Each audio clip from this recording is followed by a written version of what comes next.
കഴിഞ്ഞ ദിവസം കോഴിക്കോട് വരുന്നു. അവിടെ ചില പോസ്റ്റേഴ്സ് കണ്ടപ്പോ ഇതുപോലെ ഉണ്ട് കേട്ടോ. എന്ന് പറഞ്ഞാൽ ഈ കലാനിലയത്തിന്റെ സ്ഥിരം നാടകവേദി കോഴിക്കോട് ഓടിക്കൊണ്ടിരിക്കുന്നുണ്ട്. ആണോ? അതിന് ഞാനില്ല. പക്ഷെ അല്ല, ഇതുപോലെ ആയിരുന്നു, കണ്ടപ്പോ അതുപോലെ തോന്നി. ഇനിയിപ്പൊ എന്നെ കണ്ടവർക്ക് ഇഷ്ടപ്പെട്ട ഞാൻ വേണമെങ്കിൽ പോവാ. തമിഴ്നാട് സന്ദർശനമൊക്കെ ഉണ്ടായിരുന്നല്ലോ. ഓ സൂപ്പർ ആയിരുന്നു. എവിടെയായിരുന്നു? തെങ്കാശി. ക്ഷേത്രത്തിന് മുമ്പിലുള്ള. അതെ അതെ അതെ, ആ ക്ഷേത്രത്തിന്റെ പേര് ഞാൻ മറന്നുപോയി. ഞാൻ കൊറേ 2-3 അമ്പലത്തിന്റെ അതല്ല. പക്ഷെ മീനൂട്ടിക്ക് ഏറ്റവും സന്തോഷം ഉണ്ടായ കാര്യം എന്താ അറിയോ? മുല്ലപ്പൂ മേടിക്കാൻ പോയി. മുല്ലപ്പൂ ഇതിനോട് ഈ ആരും ചേച്ചില്ലേ ഇന്ററപ്റ്റ് ചെയ്യല്ലേ? അതാണ്. അതായത് മുല്ലപ്പൂ മേടിക്കാൻ പോയി. അപ്പൊ ഒരു ചേച്ചിയുടെ അടുത്ത് പോയി. ചേച്ചി പറഞ്ഞു, നീ ரொம்ப അഴകാ இருக்கே തങ്കോന്ന് പറഞ്ഞു. അതാണ് മീനൂട്ടന്റെ ഫേവറേറ്റ് പാർട്ട്. കൊറേ അങ്ങനെ വർത്താനം പറഞ്ഞു. എനിക്ക് അതിന് സന്തോഷായി. ഞാൻ വെറുതെ ആ മുല്ലപ്പൂ മേടിക്കാൻ ഞാൻ ഇറങ്ങിയില്ലായിരുന്നെങ്കിലോ. അത് ഞാൻ എന്നിട്ട് 50 രൂപ എടുത്തു പോയ മീനൂട്ടൻ 50 രൂപയ്ക്ക് പൂ എടുക്കട്ടെ എന്ന് മീനൂട്ടൻ സന്തോഷം കൊണ്ട് ഞാൻ പറഞ്ഞു 100 രൂപയ്ക്ക് എടുത്തോന്ന് പറഞ്ഞു. 1000 രൂപയ്ക്ക് എടുത്താൽ ഒരു ലോറി പൈസ. പക്ഷെ അടിപൊളിയായിരുന്നു. എനിക്ക് പൊതുവെ ഇങ്ങനെ ട്രഡീഷണൽ ആയിട്ടുള്ള സ്ഥലങ്ങൾ ഭയങ്കര ഇഷ്ടമാണ്. ഞാൻ ഇങ്ങനെ പോയി കുറെ നേരം ഇങ്ങനെ നിൽക്കും. അതെ, വേറെ എവിടെ പോയാലും എനിക്ക് ആ ഒരു വൈബ് കിട്ടൂല. പക്ഷെ തെങ്കാശി ചെന്നിട്ട് അയ്യോ എനിക്ക് അറിഞ്ഞൂടാ, അങ്ങനത്തെ ആൾക്കാരാണ് ഉറപ്പായിട്ടും പോണം കേട്ടോ. ഭയങ്കര ഇഷ്ടപ്പെട്ടു. ഞാൻ അതിനിപ്പോ അത് സ്റ്റോറി ഇട്ടാ അതൊന്നും എനിക്കറിയാം. അതേ വൈബ് കാണാൻ എനിക്കതായിരുന്നു അമ്പലത്തിൽ അങ്ങനത്തെ അതെ, ശരിക്കും ഞാൻ അമ്പലത്തിൽ പോകുന്നതിനാ. ഇപ്പൊ നമുക്ക് വൈബ് ഒരു ഭയങ്കര ടോപ്പ് സിംഗറിലെ ഒരു കുഞ്ഞി വലിയ വൈബ് വരാൻ പോവാണ്. ഇവിടെ മെലഡി റൗണ്ടില് നമ്മുടെ എസ്തർ കുട്ടിയാണ് എത്തുന്നത്. ലെറ്റ്സ് വെൽക്കം എസ്തർ കുട്ടി ഓൺ സ്റ്റേജ്. നല്ല രസമുണ്ടല്ലോ ഇത്. Red lipstick, red lipstick, purple colour ഉടുപ്പ്. പർപ്പിൾ മധു. അതെ അതെ, അതാ പറഞ്ഞ തിരിച്ചു വെച്ച ഒരു ബൊക്കെ പിടിക്കണ പോലെ ഇങ്ങനെ പിടിക്കാം. അതുപോലത്തെ ഉടുപ്പ് നല്ല സുന്ദരിയായിട്ടുണ്ട്. മധു, ഒരു കാര്യം കേട്ടോ, നമ്മള് ശ്രദ്ധിക്കേണ്ട കാര്യം, ഇനി കുട്ടിക്ക് ഗ്ലൂം ഇല്ല. ഇടയ്ക്ക് ശ്വാസം പോകുന്ന പോലെ വരുമ്പോഴോ അല്ല ഗ്ലൂം ഒന്നും പറയരുത്. ശ്വാസം പോകുന്നു, അതാണ്. ഓടിപ്പോണ ഞാൻ കണ്ടായിരുന്നു കുറച്ചു മുമ്പ്. ജീവനം കൊണ്ട് പോയി നിങ്ങളുടെ അടുത്ത് വരണ്ടല്ലോ എന്ന് ഓർത്ത്. ഇനി ഏത് പാട്ടാ ഗ്ലൂം ഇല്ലാണ്ട് പാടണേ? മനസ്സ് ഒരു മാന്ത്രിക കൂട്, മായകൾ തൻ കളിവീട്. ആഹാ, അടിപൊളി പാട്ടാണല്ലോ. Thank you. അതെ, ആരാ മ്യൂസിക്, സംഗീതം അല്ല ലിറിക്സ് ഒക്കെ? Cinema Kaliveedu, music Mohan Sithara sir, lyrics S Ramesan Nair sir, പാടിയത് യേശുദാസ് സാറ്. വർഷം 1900. ചിത്ര ചേച്ചി പാടിയിട്ടുണ്ടല്ലേ? 1996. Very good. പാടിയാലോ? പാടാം മക്കളെ, തുടങ്ങാം. Thank you. All the best.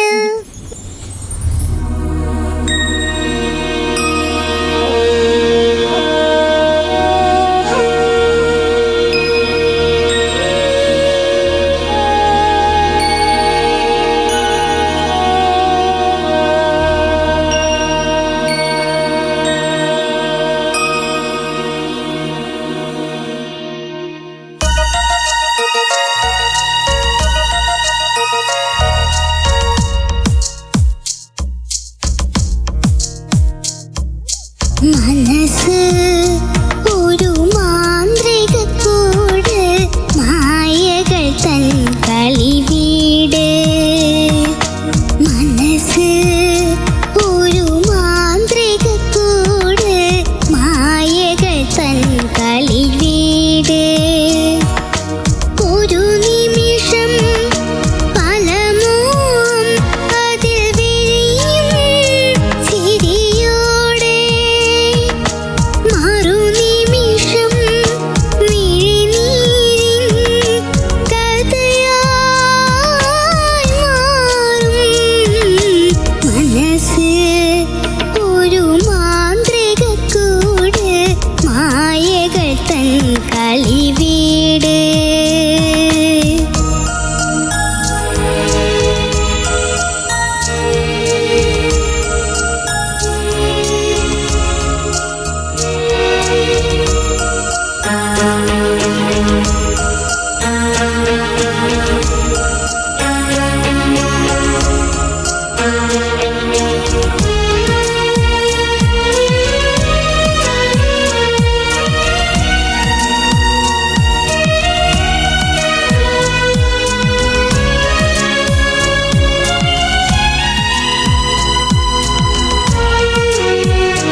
Very good very good മോളെ വെരി ഗുഡ്. എസ്തർ കുട്ടി ഉഗ്രനായിട്ട് പാടി, വളരെ ഇഷ്ടപ്പെട്ടു എനിക്ക്. പ്രത്യേകിച്ച് അനുപല്ലവിയുടെയും ചലനത്തിന്റെയും എന്റെ തൊട്ടും, അതായത് മിഴികളിലെല്ലാം കനിവാണോ, മിന്നുന്നതെല്ലാം പൊന്നാണോ, വഴി നീളെ ഈ പാഴ്മരങ്ങൾ, വിജനം ഈ വീഥി, അനുപല്ലവിയുടെ അത്രയും ഭാഗം സൂപ്പറായിരുന്നു.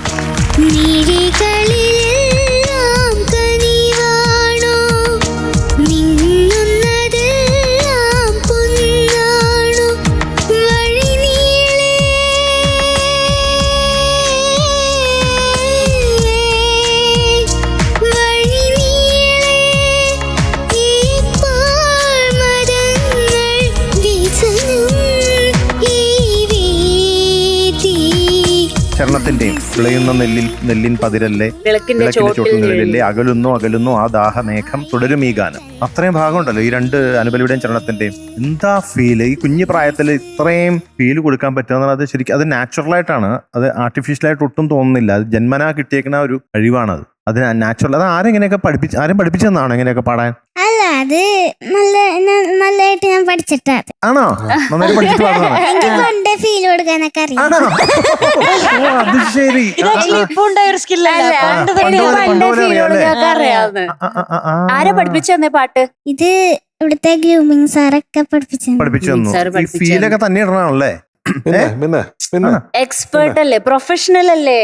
പിന്നെ ചുമ്മാ പറയണ അല്ല, ശരിക്കും ആണോ? അതെങ്ങനെ ഫീല് കൊടുക്കാൻ തോന്നണ എങ്ങനെയാ? അതിങ്ങനത്തെ പാട്ടിനൊക്കെ ഫീൽ കൊടുക്കണ്ടേ? വേണ്ടേ, അതറിയാം. വരികളെ മനസ്സിലാക്കിയിട്ടാണോ ഫീല് കൊടുക്കണേ? ആണോ? മനസ്സ് ഒരു മാന്ത്രിക കൂട്, മായകൾ തൻ കളി വീട്.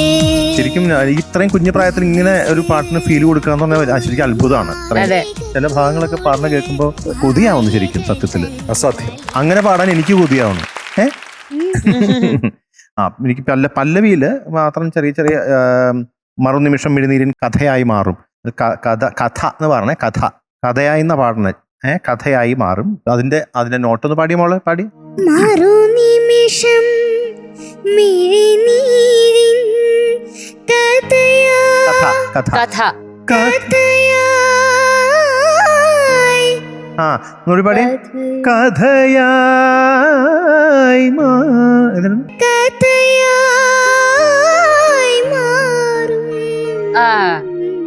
അതൊന്നുകൂടി പെർഫെക്റ്റ് ആയിട്ട് വരണം കേട്ടോ. അനുപല്ലവിയുടെ തുടക്കം, ചരണത്തിന്റെ തുടക്കം കുറച്ച് ശ്രുതി പ്രശ്നം തോന്നി എനിക്ക്. ഓരോ തീരം പടരുമ്പോൾ തീരം കുളിരണിയുന്നു, ആ ലൈൻ. പിന്നെ ചരണത്തിന്റെയും ഉള്ളിൽ മലർത്തിരിയുമ്പോൾ മുള്ളിൽ വിരൽ മുറിയുന്നു, അവിടെയും ഒരു മൂകം കഥ തുടരുമ്പോൾ അവിടെയും കഥ എന്ന് പാടണം. എനിക്ക് ഏറ്റവും ഇഷ്ടപ്പെട്ടത് ആ വഴിനീളെ ഈ പാഴ്മരങ്ങൾ വിജനം ഈ വീഥി, അത് ആ ഭാഗം ഉണ്ടല്ലോ, സൂപ്പർ.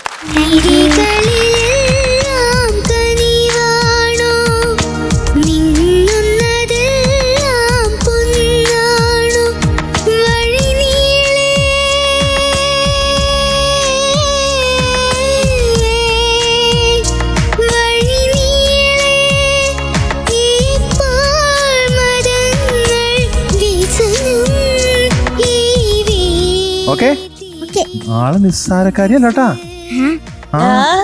പ്രോ ആണ്, പ്രോ. ആ ഇത്ര കുട്ടിക്കാലത്ത് നേരത്തെ പോലെ അറിയാന്നല്ലോ പറഞ്ഞു. നേരത്തെ എന്ന് പറയുമ്പോ ഏത് പ്രായത്തിൽ അറിയാം ഫീൽ കൊടുക്കാനായിട്ട്? പറഞ്ഞു, ഏകദേശം ഒരു പ്രായം പറഞ്ഞു. കുട്ടിയായിരിക്കുമ്പോഴാ, ചെറുപ്പായിരിക്കുമ്പോ? ചെറുപ്പല്ല, പണ്ട് ഒരു 6 വയസ്സൊക്കെ. ആണോ? 6 വയസ്സ്. 8 വയസ്സാവുമ്പോൾ. ആണോ? 6 വയസ്സ് മുതൽ അറിയാലേ. 2 വർഷം മുന്നേ ആ സ്കില്ലൊക്കെ പഠിച്ചു വെച്ചു. വലിയൊരു സംഭവമാണ് കേട്ടാ. ഇങ്ങനെ പോയത് എവിടെ എത്തുന്ന ഞാൻ ആലോചിക്കണം. ഭയങ്കര ഫ്യൂച്ചർ ഉണ്ട് കേട്ടാ. ഓക്കെ. കുഞ്ഞിന് ഒരു വലിയ പ്രത്യേകത എന്താ വെച്ചാ, നോട്ട്സ് മിസ് ചെയ്താൽ പോലും അതും ക്യൂട്ടായിരിക്കും. അതെ ക്യൂട്ട്നെസ് ഓവർലോഡഡ് ആണ്. അത് എപ്പോഴും അങ്ങനെയാണ്. അത് വളരെ ചിലർക്ക് മാത്രം കിട്ടുന്ന ഒരു കഴിവാണ്. അതായത് നോട്ട് ചിലപ്പോൾ കുറച്ചൊന്ന് മിസ് ചെയ്ത് പോകാം, പക്ഷെ അതും ക്യൂട്ടാണ്. പിന്നെ ചില വരികൾ അത് വേണ്ട രീതിയിൽ അവിടെ പല്ലൊക്കെ വന്നോ തിരിച്ച്? എന്നാലും ചിലതൊക്കെ ഇങ്ങനെ കാറ്റായിട്ട് ഇങ്ങനെ പോകും. എന്നാലും അത് കേൾക്കാൻ അതും ക്യൂട്ടാണ്. അത് കേൾക്കാൻ നല്ല സുഖമുണ്ട്, അത് നല്ല രസമുണ്ട്. പിന്നെ ചിലതൊക്കെ ഒരു ചെറിയ ആക്ഷൻസ് ഒക്കെ ഉണ്ട്. മനസ്സ് ഒരു പിന്നെ മാത്രമല്ല ബിജിയുടെ സമയത്ത് ഓർക്കസ്ട്രക്കാരെ നോക്കിയിട്ട് അതുപോലെ ഭയങ്കര ലയനമാണ്. വിജനം. അതെ ഭയങ്കര ലയനമാണ്. അകലുന്നോന്ന് പാടിയില്ലേ? അവിടെ ഭയങ്കര സങ്കടമായിരുന്നല്ലോ. അത് വേണമെന്ന് വെച്ചാൽ സങ്കടം കൊണ്ടുവന്നാണോ? ഒന്ന് പാടിക്കേ.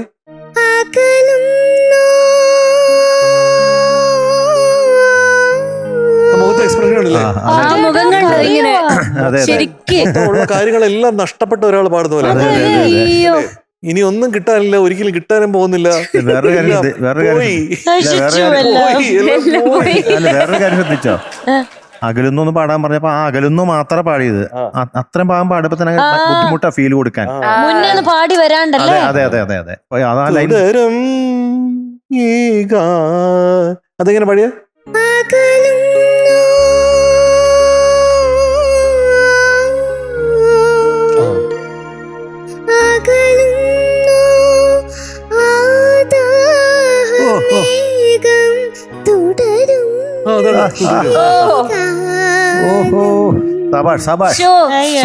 എന്തൊരു ഫീൽ. തോന്നും ആ രീതിയിലൊക്കെയാണ്. എന്താണ് മക്കളെ ഗ്ലുംകുട്ടി? തെരിപ്പോയി. ഗ്ലുമ്മൊന്നുമല്ല, ഗ്ലുമ്മ ഒരു ബൗണ്ടറിയിൽ പോലും ഗ്ലൂം കാണുന്നില്ല. അതൊക്കെ എറിഞ്ഞ് ഉടച്ചു അല്ലേ?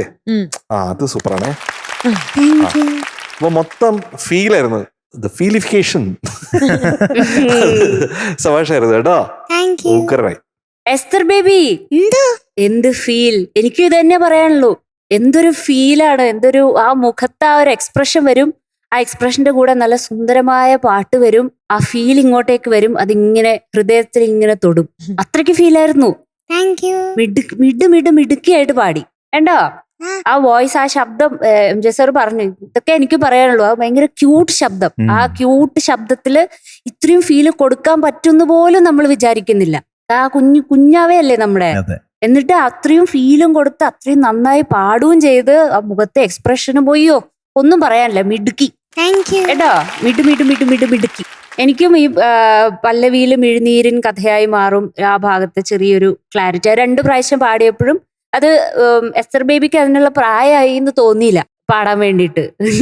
കുഞ്ഞിനത് വലിയൊരു സംഗതിയായിട്ട് തോന്നി. എനിക്ക് ഫീൽ ചെയ്തു. രാഗഛായ വരുന്നതിന്റെ ആ ഒരു ഇതായിട്ട് ഫീൽ ചെയ്തു. അതെ അതെ അതെ. അപ്പൊ അതങ്ങനെ ഒരു ഇത്. പിന്നെ ശ്രുതി എന്ന് പറയുന്നുണ്ട്. ചെറിയ മറ്റേ കഥ അങ്ങനത്തെ കുഞ്ഞു ഇത്. ഈ മുള്ളിൽ വിരൽ എന്നാണ് പാടിയത്? മോൾ പാടിയത് അങ്ങനെയാണോ? എങ്ങനെയായിരുന്നു? ഉള്ളിൽ മലർ തിരിയുമ്പോൾ മലർത്തിരയുമ്പോൾ മുള്ളിൽ വിരൽ മുറിയും. ആഹാ, ഷോ മുഖം മറന്നുണ്ടോ? അതൊരു എന്ത് രസമാ കാണാന്നറിയോ എസ്തർ ബേബിയുടെ പാട്ട്. അത് നമ്മളിങ്ങനെ കണ്ടിരുന്നു പോകും, കേട്ടിരുന്നു പോവുകയും ചെയ്യും, കണ്ടിരുന്നു പോവുകയും ചെയ്യും കേട്ടോ. അത്രയ്ക്ക് ഫീലാണ്. 6 വയസ്സ് മുതൽ ഫീൽ ഇടാൻ തുടങ്ങിയതാ. 6 വയസ്സ്, ഇപ്പൊ 8 വയസ്സായിട്ട് അതിൽ എക്സ്പേർട്ട് ആവുകയും ചെയ്തു. അതാണ് നമ്മുടെ എസ്തർ ബേബി. കണ്ടോ, മിടുക്കി കേട്ടോ. All the best. മാർക്ക് അറിയാം എസ്തർ കുട്ടിയുടെ ഈ ഫീൽ ഇന്നിട്ടതിന് എത്ര മാർക്ക് ഉണ്ടെന്ന് നോക്കാം. ഓക്കെ. അങ്ങനെ നമ്മുടെ എസ്തർ കുട്ടിയുടെ പാട്ട് ഇന്ന് നമ്മൾ കണ്ടിരുന്ന് കേട്ടു, കേട്ടിരുന്ന് കണ്ടു. യെസ്. അപ്പൊ അതിൽ എന്ത് സംഭവിച്ചു? അതിൽ സംഭവിച്ച ഇതാണ് 97.5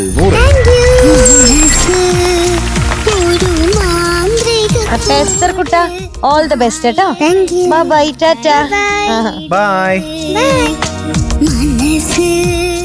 അത് മാത്രല്ല നമ്മുടെ കൗബോയ് ആണ് പെർഫോമർ ഓഫ് ദ ഡേ കേട്ടോ. നമ്മുടെ വില്ലി വൈറ്റിന്റെ ഡോളേഴ്സ് ഉണ്ട്, പിന്നെ കിൻഡർ മോക്സിന്റെ ഡോളേഴ്സ് ഉണ്ട്. Performer of the day.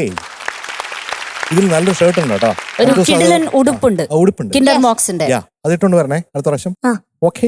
അതുപോലെ വൈറ്റിന്റെ ഗിഫ്റ്റ് ഹാമ്പർ ഉണ്ട്. പല്ല് വെച്ചിട്ട് വരണം കൗബോയ്. പല്ലുകൾ മുത്തുപോലെ തിളങ്ങാൻ വില്ലി വൈറ്റ്. യെസ്. അല്ല, നീ എന്തിനാ ഇവിടെ ഇരിക്കണേ? ഞാൻ പറഞ്ഞല്ലേ 100 വട്ടം ഞാൻ പൊക്കോളാം എന്നാലും ഇവിടെ ഇരിക്കുന്നുണ്ട്. അപമാനിക്കുന്നു. എന്തോ ഓക്കെ എന്നാ ബോസ് ഇങ്ങോട്ട്. ഇന്നത്തെ നമ്മുടെ ടോപ്പ് സിംഗറിന്റെ ഒരു എപ്പിസോഡ് വൈൻഡ് അപ്പ് ചെയ്യാൻ സമയമായിരിക്കുകയാണ്. ഒത്തിരി നല്ല നല്ല പാട്ടുകളും പെർഫോമൻസും ഒക്കെ ആയിട്ട് എല്ലാ ദിവസത്തെയും പോലെ തന്നെ ഇന്ന് നമ്മളെല്ലാവരും ഒരുപാട് ഹാപ്പിയാണ്. അടുത്ത ദിവസവും നമ്മുടെ പ്രേക്ഷകരെ ഹാപ്പി ആക്കാനായിട്ട് ഇതേ സമയം നമ്മൾ വീണ്ടും കാണും. അതുവരെ എല്ലാ പ്രേക്ഷകർക്കും ടാറ്റാ, ബൈ, സീ യു.